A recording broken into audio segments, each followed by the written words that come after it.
பக்தி பசி நேயர்களுக்கு பணிவான வணக்கங்கள். இன்றைய பதிவில் நாம் திருநீறு பூசுவதால் அறிவியல் மற்றும் ஆன்மீக ரீதியாக நமக்கு என்ன பலன்கள் கிடைக்கும் என்பதையும், திருநீறு எந்த விரலை கொண்டு பூச வேண்டும் என்பதையும், எந்த இடத்தில் பூசும் பொழுது என்ன பலன் கிடைக்கும் என்பதையும், ஆலயங்களுக்கு சென்று திருநீரை வாங்கும் பொழுது எவ்வாறு வாங்க வேண்டும் என்றும், திருநீறு பற்றிய அனைத்து தகவல்களையும் தெரிந்து கொள்ளவிருக்கின்றோம். இந்த காணொளியை முழுவதுமாக பாருங்கள். முறைப்படி திருநீறு அணிந்து முழு பயனையும் கிடைக்க பெறுங்கள்.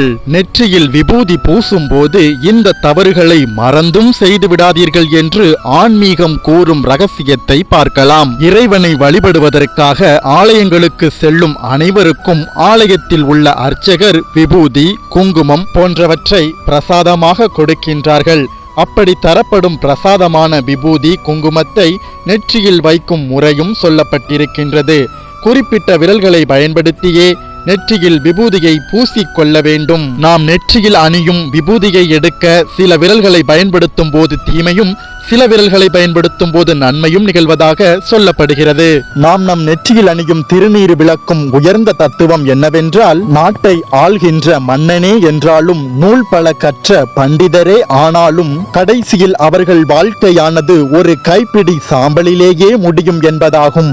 மனித உடலில் நெற்றி என்பது மிகவும் முக்கியமான பாகமாக இருப்பதால் அதன் வழியாக அதிக சக்தி வெளிப்படுவதோடு இயற்கையின் மற்ற சக்தி அம்சங்களையும் தனக்குள் ஈர்த்து கொள்ளும் வர்ம பகுதியாகவும் அது உள்ளது. சூரிய கதிர்களின் சக்தி அலைகளை ஈர்த்து நெற்றி வழியாக கடத்தும் வேலையை திருநீறு நன்றாக செய்யும். அதனால் நெற்றியில் திருநீறு பூசுவது என்பது பல உள்ளர்த்தங்களை கொண்டதாக அறிவியல் ரீதியாக கூறப்படுகிறது.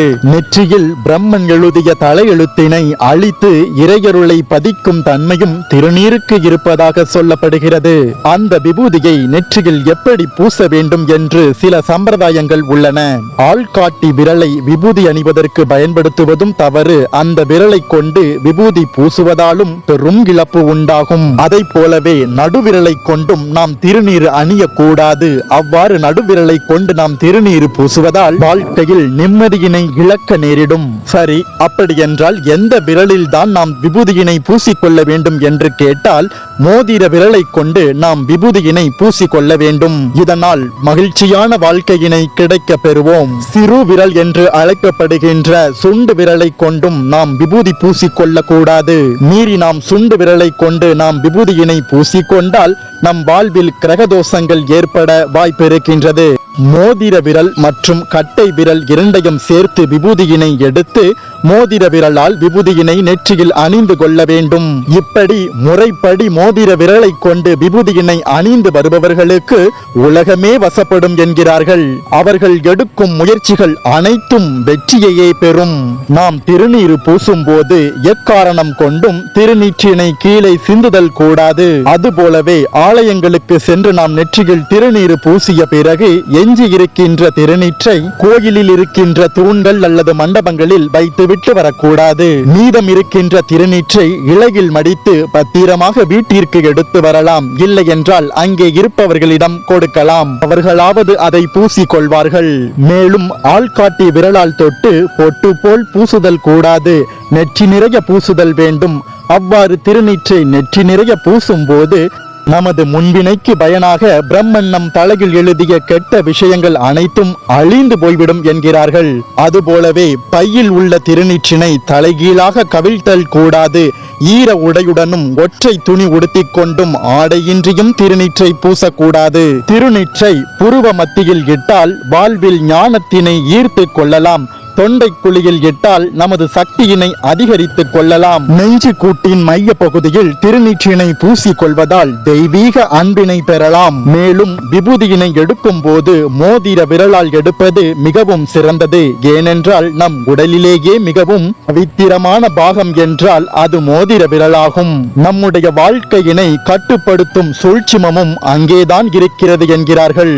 நாம் தினமும் விபூதியினை வைத்துக் கொள்வதற்கு பின் அறிவியல் உண்மையும் ஒளிந்திருக்கின்றது.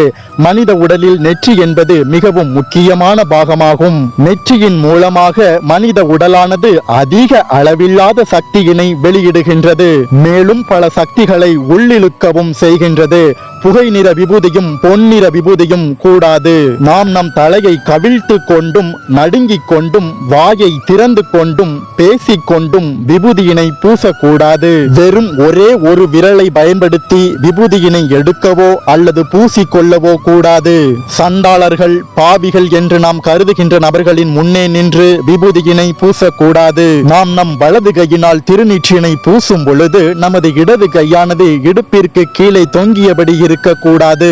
விபூதியை கீழே சிந்தக்கூடாது. கொடுப்பவர்கள் கீழாகவும் வாங்குபவர்கள் மேலாகவும் நின்று வாங்கக்கூடாது. திண்ணை, ஆசனம், பலகை, குதிரை, சிவிகை இவற்றின் மீது அமர்ந்து கொண்டு விபூதியினை வாங்கக்கூடாது. அதுபோலவே நமக்கு ஒருவர் திருநீற்றினை தருகின்றார் என்றால் அதை மறுக்க கூடாது. ஆலயங்களில் திருநீற்றினை வாங்கிக் கொண்டு அதை வீட்டிற்கு கொண்டு வராமல் அங்கேயே கொட்டிவிட்டு வருவது பெரும் பாவ செயலாகும். மேலும் சிலைகள் மற்றும் மண்டபத்தின் மீது இந்த விபூதியினை வைத்து வருவதால் குப்பையாகவும் அவ்விடம் மாறுகிறது.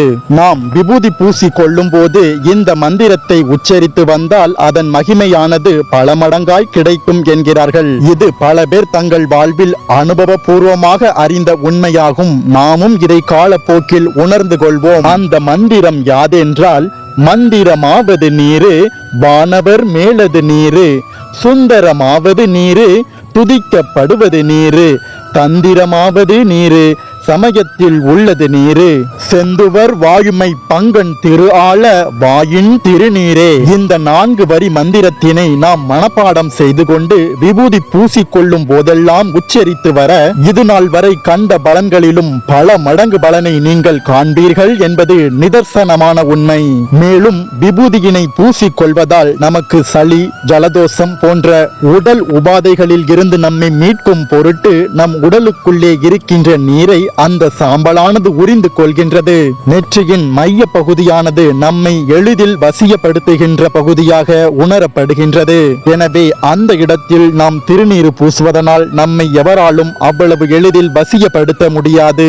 இப்படி திருநீற்றின் நன்மையினை சொல்லிக்கொண்டே செல்லலாம். எனவே நீங்களும் ஆலயங்களுக்கு சென்றால் கட்டாயம் திருநீறு பூசுங்கள். என்ன நேயர்களே, திருநீற்றினை எந்த விரலை கொண்டு பூச வேண்டும், எந்த விரலை கொண்டு பூசக்கூடாது, எந்த இடங்களில் பூசினால் என்ன பலன்கள் கிடைக்கும், திருநீறு பூசுவதனால் கிடைக்கின்ற அறிவியல் மற்றும் ஆன்மீக ரீதியான நன்மைகள் என அனைத்தையும் இந்த பதிவின் மூலம் தெரிந்து கொண்டீர்கள் அல்லவா? இனி இந்த முறைகளை பயன்படுத்தி திருநீறு பூசி வாழ்வில் உயர்வீர்களாக. இந்த பதிவு உங்களுக்கு பயனுள்ளதாக இருந்தால் லைக் பண்ணுங்க. மேலும் பல பயனுள்ள பக்தி தகவல்களுக்கு நம்ம பக்தி பசி சேனலை சப்ஸ்கிரைப் பண்ணுங்க. மீண்டும் ஒரு சிறந்த பக்தி தகவலோடு உங்களை சந்திக்க வரும் வரை காத்திருங்க. பக்தி பசியோடு வணக்கம்.